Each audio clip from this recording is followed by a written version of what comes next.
ասում է ես երաշխավորում եմ, որ իմ իշխանության օրոք Հայաստանում ադրբեջանցիներ չեն վերաբնակեցվելու։ Հավատում եք։ Առհասարակ այս մարդը ինչ ասում է, դա արդեն ահազանգ է, որ դրա ճիշտ հակառակը լինելու է։ Երբ որ իշխանության էր գալիս, ասում էր կարմիր գծերը վերացնելու եմ, կամերաները հանելու եմ։ Ինչ եղավ արդյունքում։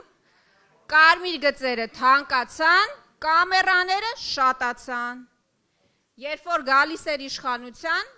ասում էր, որ ժողովուրդը տուգանքի մատերիալ չի։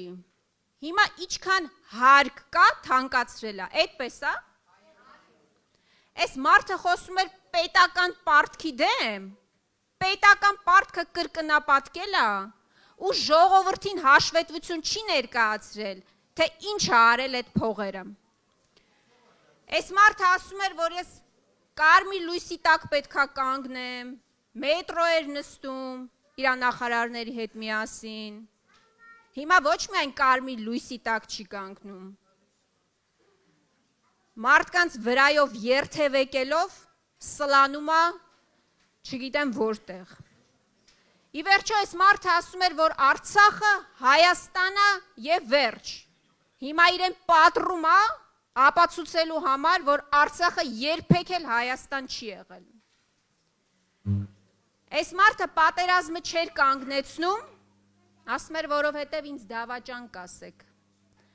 Այս մարդը նեղված է 5000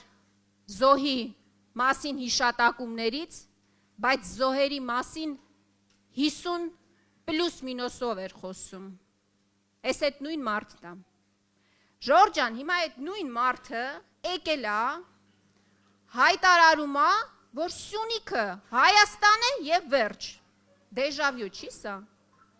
Սա ձեզ ինչ որ անհանգստացնելու, մտահոգվելու տեղիք տալիս է, թե չի տալիս։ Որովհետև 19 թվականին էլ ասում էր Արցախը Հայաստան է եւ վերջ։ Մենք արդյունքը տեսանք։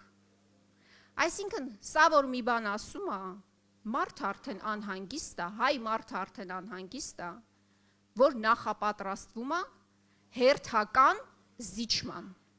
Իդեպ, ի տարբերություն 2021 թվականի, երբ որ խոսում էր Շուշի ու Հադրութի դեօկուպացիայի մասին,